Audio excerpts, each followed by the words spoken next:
All right, so now I expect that you can see my screen now as well. And we are good to go. All right, so good afternoon, Athulia. Good afternoon, Sagar, Siking, Anila, and Drutiben, Darshan, Udit. Wonderful. And it's always a good thing to have a message, just to leave a message when you just join, because really gives us a sense of connection, who's there, who's not. And again, whenever during the lecture, if you are asked about a question, please try to answer that one. And and yes, let's start talking about a few important things. So this week we are going to start talking about some of the important thing with respect to the design of the database. We started some of the practice questions. And let me remind you, I asked that, last week's session, when it was last week's session, I asked you guys to just submit one solution, one practice questions over there. I don't know how many of you were able to submit that, but keep in mind, first of all, looking at the recording of the lecture, that is very important, as well as submitting if something is required is another very important thing. And again, that really shows that you have maybe attended the session or not. So if I look at the report right now, I'm just, opening at that in the other window. So I see 15 people have done that submission from this section.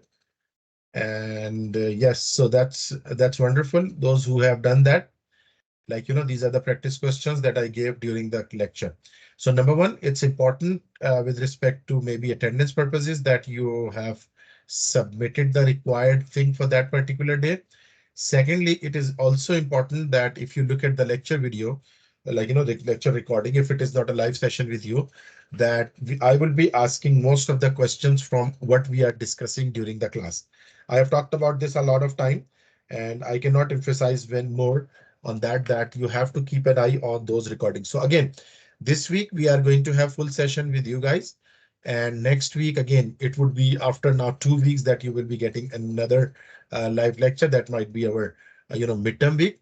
So in midterm, in exam, wherever there is a quiz, you will be asked about, um, the the things that we are discussing in the class. So might be when you come up and you come across and you look at that, you might say that a lot of things have been asked which were not in the slides. But remember that I would have discussed that in the class. So if you are in the class, if it is happening live, you are in the class, that's wonderful. If you are basically, not you were, we had that week session as a recording one as we had last week and before that week. So it would be really important for you to have a look at that. So does everyone get that? Can I have a thumbs up from everyone before we practically start? I wanted to give some of the important, announcement that Shubham, thank you. Tinu, I can see your Dev, Gurpreet, Udit, Srinu, and okay, wonderful. I can see a lot of people. Okay, so this week what we are doing, we are starting to talk about some modeling of data in organization entity relationship. It's a very, very important part of designing or modeling the database because, we are usually, if we look at that, most of the people, they are familiar with making the database or writing the code of the database somehow, maybe writing the queries somehow, sometimes, using the management system to write some of the queries or the automated queries. But most of the people, they might not understand the nitty-gritty details inside the database, because when you have to create a database, you need to have its modeling. Modeling is very important. Let's see what will be the agenda for today. So we'll talk about modeling data in organization, how to model data, some practice with DB. We'll just see some practice with DB as well, not more for something. And then enhanced PR ER model. So we'll talk about entity relationship model and, some generic models over here. Let's start talking about business rules. Now, statement that define or constrain some aspect of the business. When it comes to development or designing of a database, the first consideration that you would give to anything is that you would like to have, like, what are the constraints or the aspects of the business, of the business that you are about to start making database of. You need to assert business structure. You will be thinking about what should be the structure, business structure, the data flow, control, influence business behavior, expressed in terms familiar to end users and automated through .db. So again, this is business rules or the way how would you start making the databases. So you will talk about what is the business rules, what are the business statements that make up, that comprise of that database, what can be a business structure. You assert that, you just try to find that one, and you try to control the business behavior, how this data will be flowing in that database, expressed in terms familiar to end users. You will try to write some of the terms that end user will easily understand. One of the biggest challenge when it comes to the development of applications or development of databases is that how to make understand the customers.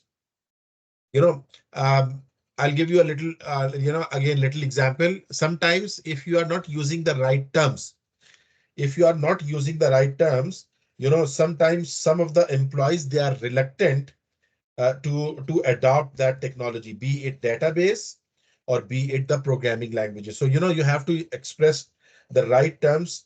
Otherwise, employees will be a bit reluctant in adopting that or, in having that database or software. And then you write automated through database software. You will be using any DBMS, database management software, that actually will do what will make those business rules happening. Scope of business rules. We see business rules in information system context, what all fall inside and what all is outside the scope. Business rules again, scope, what we have to put in the system and what is something that we don't want to put in the system. That is all come under the business scope rules. Now here comes ER model constructs, entity relationship model. It's a very important model. So look at that. ER model constructs, entities, entity instance. So entity instance is what? Person, place, object, event, or concept. Often corresponds to a row in a table. Now, entities can be in a database. It can be a person. It can be a place. It can be an object. It can be an event. It can be a concept.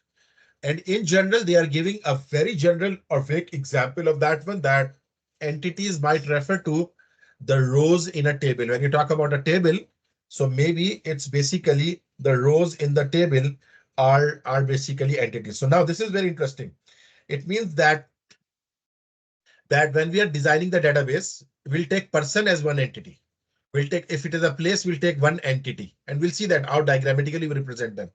We take an object. So all these are entity type collection. Entity type is what? Collection of entities often corresponds to a table. Entity type is basically a table. So again, look at that. If you look at very carefully, entity instance or one entity, single entity would respond maybe to correspond to a row, and the type basically responds to a table. So again, a collection of multiple rows, a collection of multiple entities might end up calling up as a table. So because tables are very important in the relational database management system, because relations are made between the tables. So that really makes it. Relationships. So relationship instance is what? Link between entities correspond to primary key, foreign key equivalences in related tables. So relationships are very important. How some person in the database or some place in the database or some event in the database is related to the other. How one entity relates to the other entity. For example, if I just give a very quick example over here, student and courses, student studies courses. So the relationship is basically relationship between the student and the course is studies, for example. Does that make sense? Studies. So this relationship is basically link between entities, how entities are linked between each other, how one entity corresponds or links to the other entity in the same system, right? And it says corresponds to primary and foreign key equivalences in related tables. So again, sometimes you will be making relationship. Says, for example, one student info relationship table, info table is created, and then you won't be defining the personal info of a student over and over. Rather, you will use a foreign key concept from that particular table to mention that, okay, if you want to have personal information of that student, you go to that particular table. Make sense, everyone? That goes to particularly to that table. So these are the relationships. Relationship type, category of relationship, link between entity types, and we'll see that some examples. What are attributes? Attributes are a property or characteristics of an entity or relationship type, often corresponds to a field in a table. So attribute is the field in the table. So now, if you just summarize that, so relationship is basically and interestingly, again, it is not mentioned here, and it might be a potential exam paper, exam question, that relation tables are also called relationships or relations. Again, as I mentioned, that might be a potential question. Tables are generally referred as that relationships. So relations or relationships. So tables and again, we say that when we have talked about uh, of the entity type, which is collection of entities. So entity is specifically row in a table. So entity type is response to table or relation response to table. And then attributes are the fields, individual fields of any element. Right, let's come to this one. And let's see here. If you look at this definition, basic key annotation. Now look at that. Entity symbols. We represent entities like this. Let me just make it a bit bigger. Sorry. So why it is. So you see here, entity types. There can be a strong entity. There can be an associative entity. I'll talk about that. There can be a weak entity. If there are two, double line around an entity, it is called weak entity. If it's a solid square, it is called strong entity. If it is a rounded shape, rounded shape and rectangle, by the way, rectangular, we'll say a spatial entity that is also a relationship, associative. It is called associative entity. So again, in general, you can say, okay, entities are of these three types: strong, weak, and associative. What are attributes then? Attributes, taking one of the entity, for example, from taking that entity name. Identifier, partial identifier, optional, derived, multiple. So, an attribute is specifically that refers to a particular field of a particular table. A particular field that represents one information or one part of information for a particular entity. They are called attributes. So you can see that attributes are represented as the attributes as represented as entity name, and then attributes are mentioned over here. Identifier, again, ID, partial identifier. There is something called partial identifier. We'll see, look at that now. Now, what are the relationships and how do we show them? This is very interesting. And this is something that I would like you to just keep an eye on. Relationship degrees specify number of entity types involved. So relationship degrees, how many of relationships are involved? And I'll start from this one. Let's start. Relationship degrees. If there is this type of relation, you will say unary relationship. It does not have any relationship with any other entity. Secluded type of. When there is a binary relationship, you see there are two entities being involved. Two entities involved. When there is a ternary relationship, again, ternary means three entities are involved.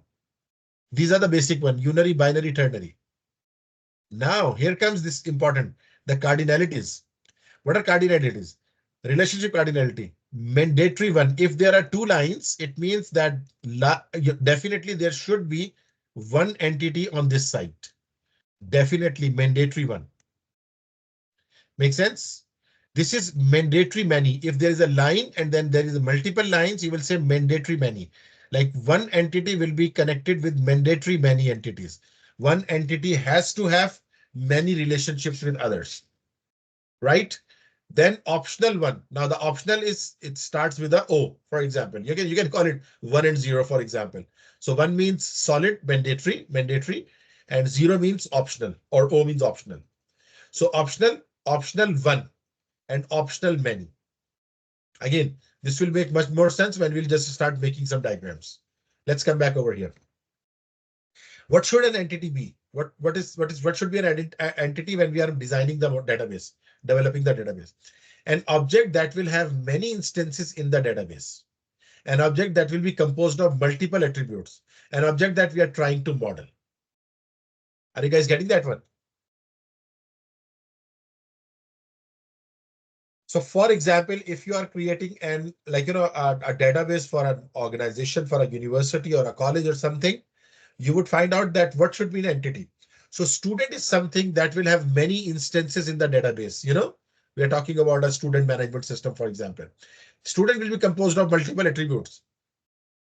And student is something that we are trying to maybe model over here, because we are trying to base our our database on the student, and that's why what we are saying, that it should be depending, should not be a user of the database system. User of the system is not, it should not be included as entity. Now, what do you mean by user of the system? For example, we are talking about a student management system. So you as a student should be the part of that, and you should be an entity. But for example, a person who will enter the data into the system, like data entry operator. So data entry operator should not be part of, should not become an entity. And again, just remember this point, that data entry operator, for example, should not be an entity. And why? Because they are not directly affected with database. They are using the database. They will be using the database. So user of database, and I've given you example of data entry operator. An output of the database system, for example, report. You are generating report. Report cannot be an entity. So entities has to be something that has many relationships, that has many instances, that is composed of some attributes, and actually we are trying to model that particular thing. It would be treated as an entity. Now let's come to this one. Another example. Example of inappropriate entities. Treasurer. Treasurer is a system user. Expense report, system output. They cannot be entities. Are you guys getting that one? Treasurer is a user of system, and expense report is a report. Both of them should not be entities. Right? And what example I gave you? The data entry operator. Again, who will enter the data into that one? You cannot make them as an entity.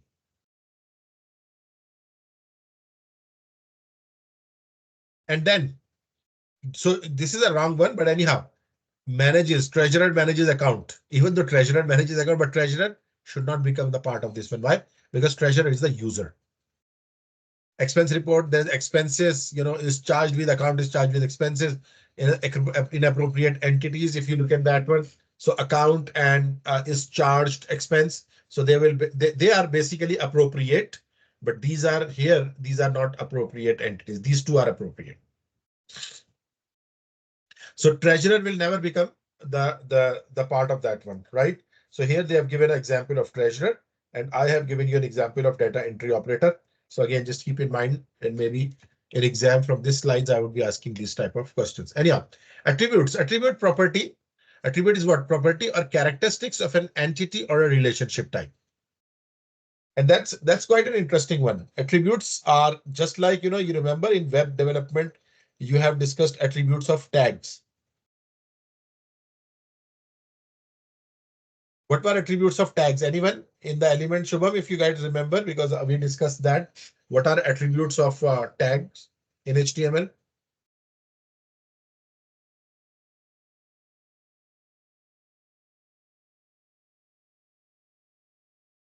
ID and class. Srinu, that's wonderful. But can you define that? What typically they are, Srinu? Thank you. Anyone else? Srinu? Srinu has given very right answer. ID and class, they were the attributes there. But what attributes are? Definition of attributes. Shubham, Gurpreet, Dev, there are lots of people. Jyotiman, if you can answer.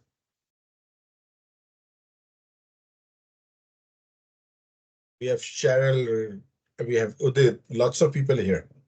Only Srinu has replied.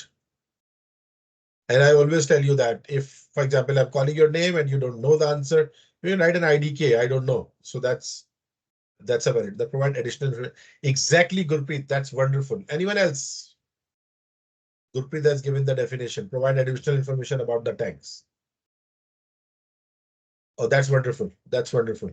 Provide additional information. Okay. Okay. Right. So now listen that. So attributes in here as well, there. I did not hear anything from Shubham. I did not anything from others. That describes the tag, right? Ankit, Dev, Darshan, Tinu, Sagar. I did not hear anything from you. Anyhow, so let's move. So help to define something related to it. So in the here, property or characteristics of an entity or relationship type, classifications of attributes. So attributes can be multiple classified into different categories. And what are those categories? It can be required versus optional attribute. There are certain attributes which are required. There are certain attributes which are optional.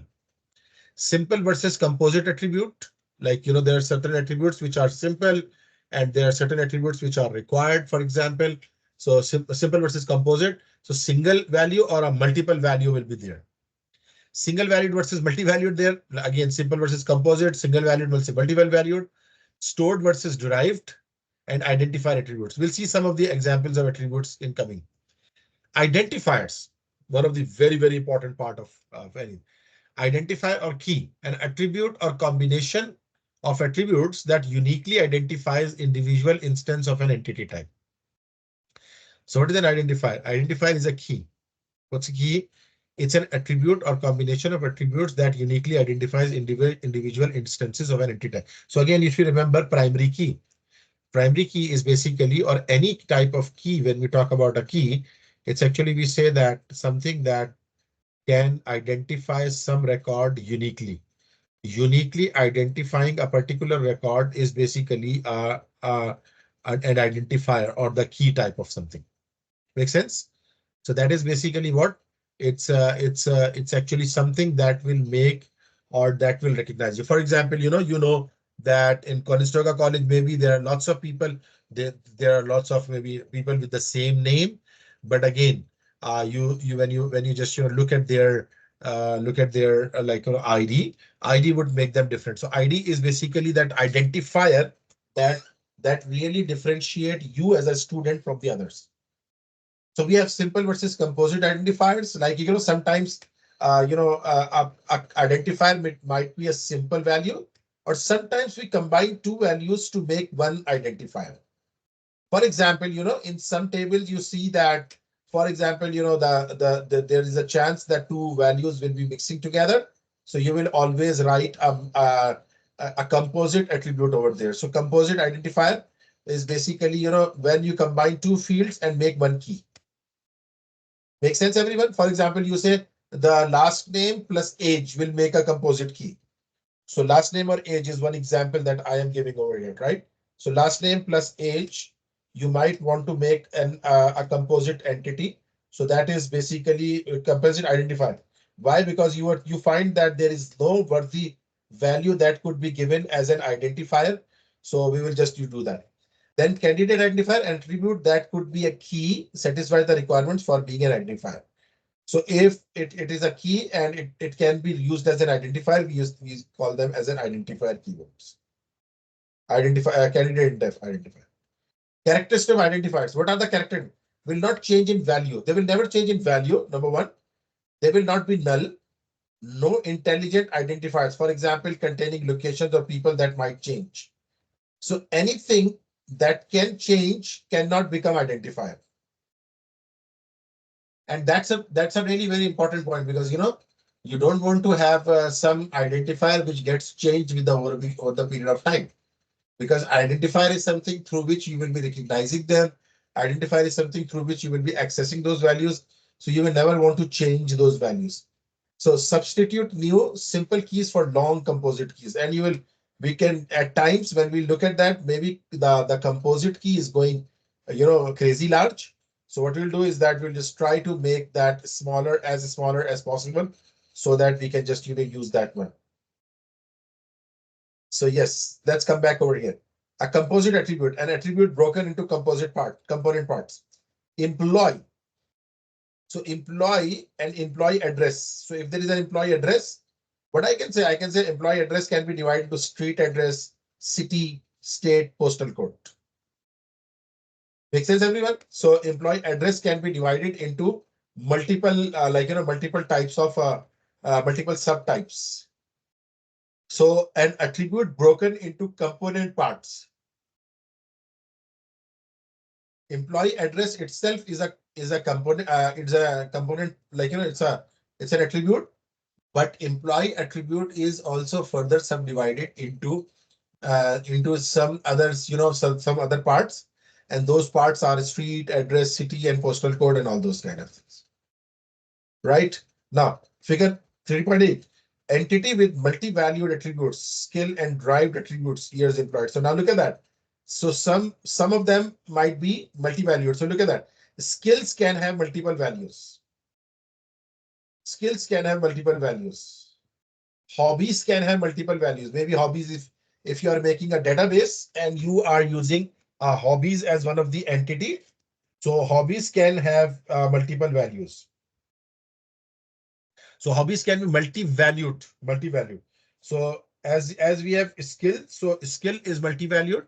Hobbies can have multi-valued, and then derived. So you can from date of employed and current date. So years employed, it's basically a derived entity. And how it's derived attribute?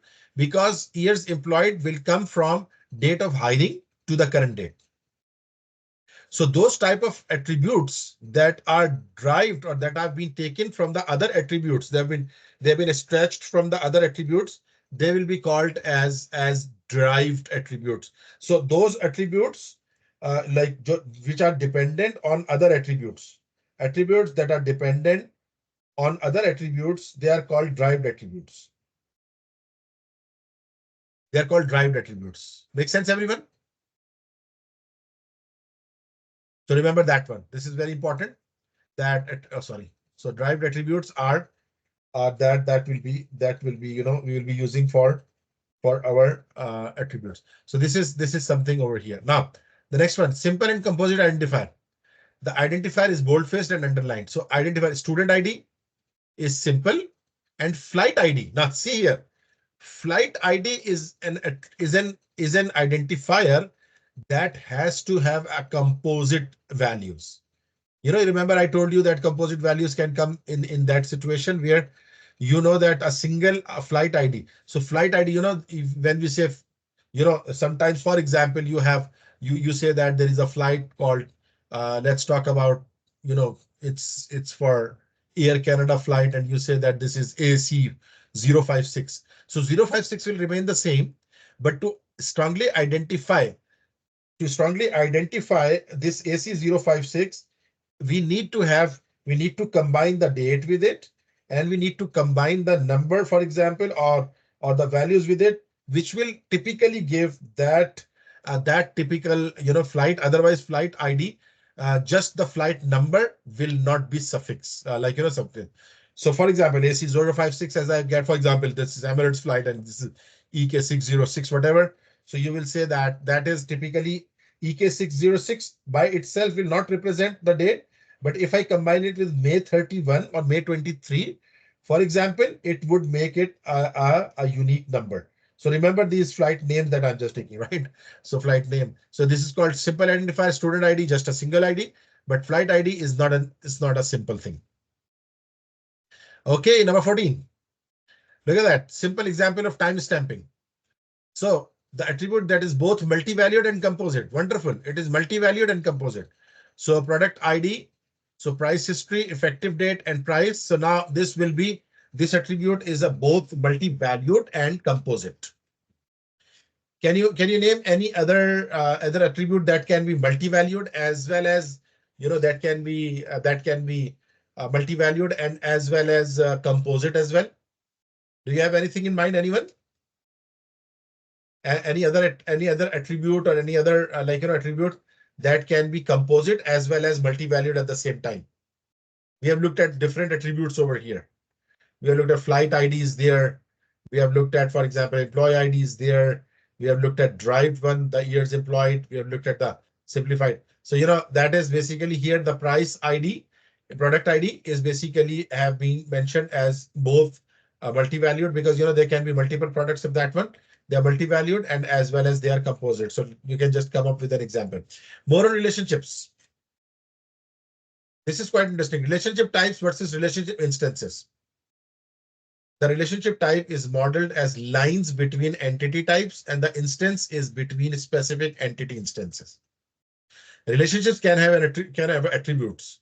Interestingly, relationships can have attributes. These describe features pertaining to the association between the entities in the relationship. So, when we create a relationship in an attribute, so the relationship will be basically what? And lines between the entity types. You remember we have talked about these lines. I'll just show you. Look the lines, relationship between the lines. So that represents basically the relationship between the lines between the entity types. Instances between specific entity instances. So if there is an instance, that would be there. Now, relationship is a described feature pertaining to association between the entities in the relationship. Two entities can have more than one type of relationship. That's interesting. Two entities can have more than one type of relationships, and that is very true, right? So multiple relationships, associative entity combination of relationship. And now look at that. This example will explain. Look at the relationship type. Employee courses. For example, they are taking employee over here. I would say student, for example, right? So anyhow, let's say the employee they're just calling it employee. So employee, many employees. And again, you see what this single line represents. Anyone? What this straight line represents? I would like to just know that. What one? Dhrutiman, yes, you are right. One means mandatory one. Wonderful, Dhrutiman. Mandatory. Shubham, that's wonderful. So Shubham has answered mandatory, and Dhrutiman has answered mandatory one. So mandatory one, or it can be many. So mandatory one. So one employee has to complete at least one course. It means one employee has to complete one course, or one employee can have multiple courses, or multiple courses with multiple employees. Dev, thank you very much. Dev Patel, you are mandatory one. So the first answer for mandatory one was from Shubham. So I'm just, but again, or rest of them is answered. Dhrutiman has said one. So Dhrutiman, that is also right answer. But one means mandatory one. It has to be mandatory one. Anyhow, so what happens is that how relationship happens. So Shen, for example, Shen has taken C++. Shen has taken Java. Shen has taken Visual Basic. In the same way, the second name, they have taken C++. They have taken COBOL. They have taken Perl. The third one, it has this relationship with Perl and etc. So these lines are representing the relationship between these elements, these different entities. Degree of relationships.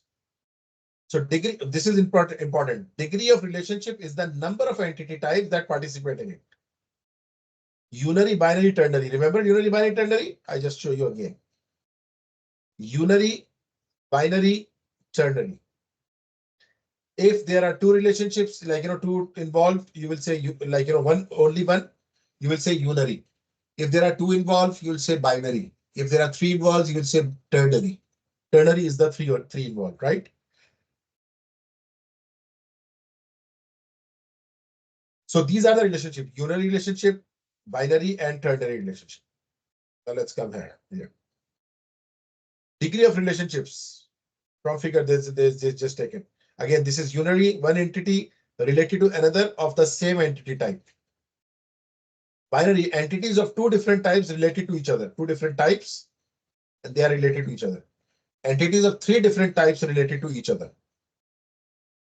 Right? They are three and they are related to each other. So that is just the bigger form of this slide is bigger form of this one. I just showed you. Is that here? So here, this diagram, they've just made this diagram a little bit bigger, and that is representing that one. Now, what is the cardinality?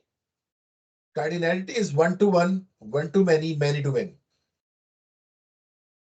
These are very popular terms, and I really expect that you guys would have heard this. One to one relationship, one to many relationship, one to many relationship. These are all the relationships that are mentioned in the databases as well.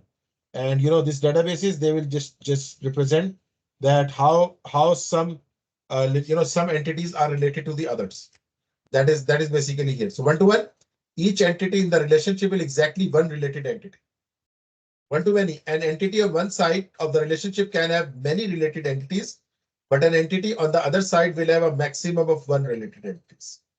Many to many. Entities on both sides of relationship can have many related entities on the other table, or rather other side, right? So these are the relationships between them. Cardinality constraints. Now, cardinality constraints are what? Cardinality constraints the number of instances of one entity that can or must be associated with each instance of another entity. So that's constraints. The number of instances of n. So remember that's we have just talked about. Must be associated with each entity, another entity. Minimum cardinality, if zero, then optional. If one or more, then mandatory. Maximum cardinality is the maximum number.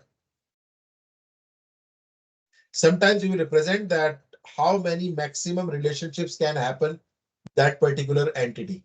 So where if you mention that how many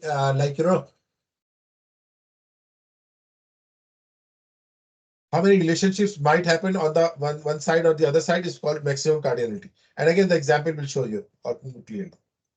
Look at that. One person is married to one person.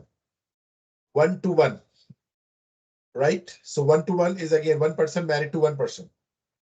One to many. One employee manages many employees. This is an interesting one.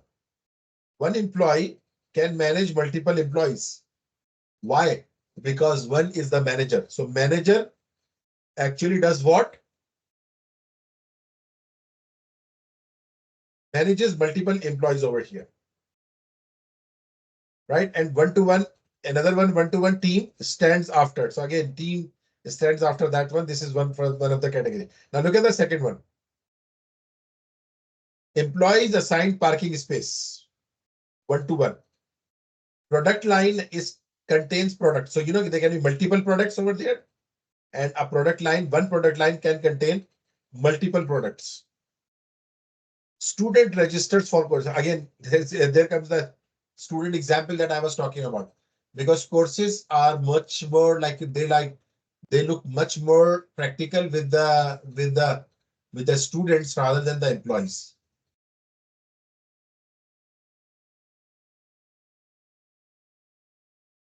So what's happening here is that one student, like multiple students can have multiple courses, many to many. So one employee will be given only one parking space. One product line can contain multiple products. Many students can take many courses. Wonderful. Let's move forward. Look at that example of relationship of different degrees. Now, if we talk about the different degrees, how would we talk about those relationships? Look at that. What it is doing. So see your parts, and there can be many vendors for the supplying of the parts. There can be many vendors, and there can be many warehouses. Now, supplies, part supplies, shipping modes, unit cost. So a relationship can have attributes of its own. Now, the supplies, the part supplies may have this shipping mode and unit cost. A relationship can have attributes of its own. So it can have the attributes it is supplied over here.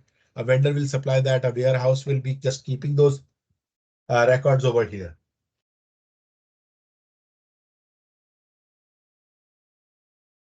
So example of cardinality constraint, we have talked about that a little. Mandatory one, dash one. Optional one, 0, 1. Mandatory many, one or many. Optional many, 0 or many. Right? Now, here is a question for those students who were with me in JavaScript last time. We studied, I think, regular expressions there. Do you guys remember in regular expressions, which letter represents 0 or 1? Not 0 or 1, 0 or many. And which one represents one or many? In regular expressions, it should be from some of my previous student if they remember, because we discussed regular expressions over there. So which special character represent 0 or many occurrences, and which special character represents one or many occurrences? Wonderful, Srino. Srino, this is one plus is 1 or more, and status is 0 or more. Wonderful. That's wonderful, Atulya. Thank you very much. Shrinu, your answer is correct, and you have done that one. So Shrinu has answered that one. That's wonderful. And Shrinu says plus 1 or more, or status 0 or more. Wonderful. Thank you, Shrinu, and thank you, Atulya, for your answers. So here we are representing one mandatory one. There has to be a one. There can be a one, optional one. Mandatory one, yes, one is there, and there should be many, mandatory many, sorry, and optional many. In the same way, if I want to have like many attributes, but again, that has to be an optional one. So for optional, we will always represent an O before that one. So it's quite a healthy graphical representation that, O represents 0 and 1 represents 1. Anyhow, let's come back. A patient history recorded for one and only patient. So one patient, there has to be one patient over here, has recorded patient history. So patient history can be multiple, but patient will be the same. One patient can have multiple patient histories, right? And so again, but if you talk about patient histories, one patient come on 1st May, 2nd May, 3rd May, 4th May, 5th May. So they will keep on just, accumulating their values in the patient history, right? In the same way, the patient must have recorded at least one history and can have many. A patient history is recorded for one and only one patient. And again, Mark visit 1, Sarah visit 1, visit 2, Elsie visit 1, visit 2, visit 3, visit 4, whatever. You can represent that one. Now let's talk about this one, cardinality constraints. When we have one optional, one mandatory. Now this is very interesting. If there is a project, there has to be at least one employee attached to it. Atulya, is that making sense? There has to, like, an employee can have 0 or more projects, but a project cannot have 0 employee. And that's a very interesting thing. That really is representing that, what is going on. So if there is an employee can have 0 project, maybe it can be assigned to any number of projects or may not be assigned to any at all. But if you look at this, this one on the other side, if there is a project, if there is going to be a project, there has to be an employee attached to that one. That's a very important point. That's a very important point that you have to just keep in mind, that an employee can exist without project. Employee can exist without project, but project cannot exist without employee. That's what it's here. So cannot exist without employee, right? So we have to just keep that in mind. An example of cardinality constraint, still continuing on. Optional cardinalities. Optional, look at that. One person optionally is married to one person. Is that right? It's an optional one. So maybe a person is married to a person, or maybe person is not married to the person. So this is optional one, right? Optional cardinalities. Now here, an employee, one employee, like the mandatory one employee can supervise, multiple supervise, for example, can supervise one, like mandatory one over here, and here is optional multiple. So one employee might or might not, supervise multiple employees. But look at that. Multiple employees, mandatory multiple employees will work in one department. Look at that. I hope you are making sense of these all symbols now. So definitely one department. Again, if there is a department, there has to be employee in general, right? In the same way, if you look at that, if department is there, it can be like one of the employee can manage one optional department, or can manage one department, right? Generally speaking, one employee cannot manage multiple departments. But yes, in certain, in certain cases or certain specific cases, you might have, maybe one employee who is managing multiple departments. That might happen with that one as well. Okay, let's move forward. And now we are about to talk about strong versus weak entities and identifying relationships. So strong work is, and this is very important. Remember, strong entities exist independently of other types of entities, has its own unique identifier and identifier underlined with single line. Strong entity exists independent. The definition that I would like you to just remember,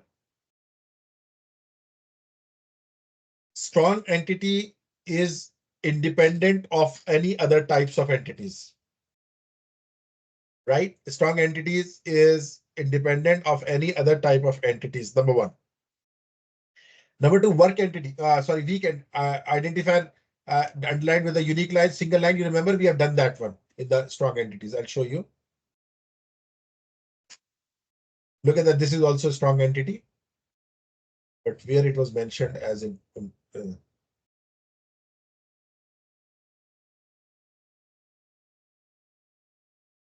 it's starting from here. Look at that employee ID. So it's an entity that has uniqueness into that one. Flight ID, student ID, they have to be underlined. Yes, that they have to be underlined. So strong entities exist independently of the line and underlined with a single line.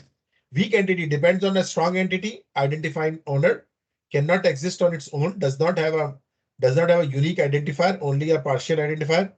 Partial identifier underlined with double lines, and entity box has double line.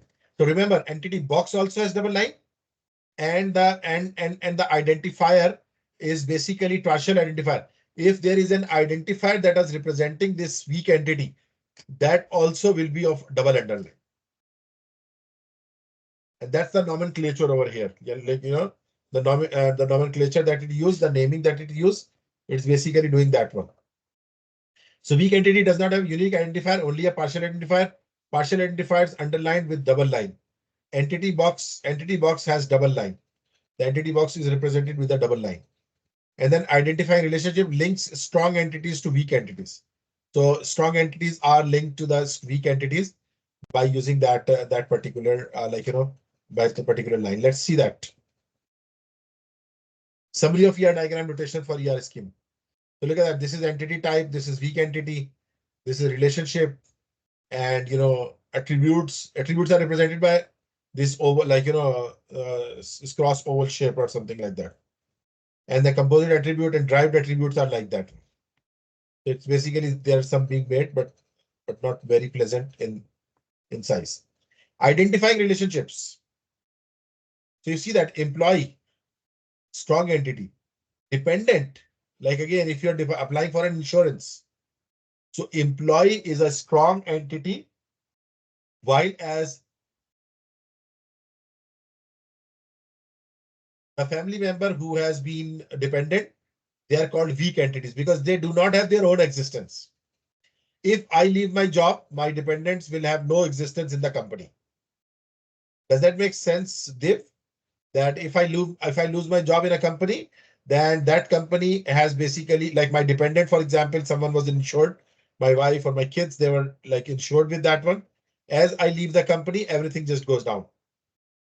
So that is, this is the weak entity. That's why they are called weak entities. Associative entity, if you remember, which is associated with something. An entity has attributes. An entity has attributes. A relationship links entities together. When should a relationship attribute instead be an associative entry? Or relationship or associative entry should be many. The associative entry could have meaning independent of the other entities. The associative entity may participate in other relationships other than the entities of the associated relationship. Ternary relationship should be converted to associative. So we try to convert ternary relationships where there are three entities involved. We'll always try to convert that into an associative relationship, so that when we so our regular expression or our we just basically convert them, the relationships, into that one, right? So associative entities. Look at that. There is a binary relationship with an attribute. So date completed, employee date completed a course. So completes a course, and there is if the date completed attributes pertains specifically to employee's completion of a course, it is an attribute of the relationship. So if employee takes a course, there will be a date completed. If employee does not take a course, of course, date completed has no meanings. So date completed is basically, it's an attribute of relationship, even though by itself it is represented as an entity.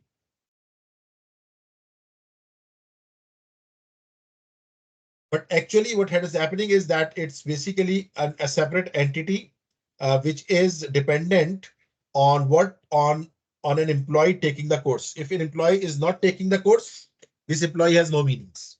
Like this, sorry, date completed has no meanings. Make sense, everyone? So that's called relationship entity. An associative entity, certificate. Now, what is associative entity? The certificate, again, the certificate, there might be an employee. So see here, this is mandatory one. And here it's a mandatory many. So employee can have multiple certificates, should have multiple certificates in ideal world. And in the same way, one employee or one student should have multiple courses together over here, right? So here certificate has become associative entity. And why it has become associative entity? An associative entity is like a relationship with an attribute, but it is also considered to be an entity on its own right. Note that many-to-many cardinality between entities and figure 3.11a has been replaced with the two one-to-one, one-to-many relationships with the associative arrays. So like basically they have just converted that into that one. So this certificate is an associative array. So creating an ERD from investigated facts, identify all the entities, identify all the relationship, identify cardinality and multiplicities, min-max, and then create that one. So I'm stopping here at slide number 34. Slide number 34, I'm taking a break. And let's take a break of 10 to 15 minutes, and I'll be back around 2:10 around. And we'll start from discussion from this point onward, right? So we'll start our discussion from this point. Right, thank you very much and enjoy the break. And I'll be back after around 15 minutes. Can you write an OK in the chat window?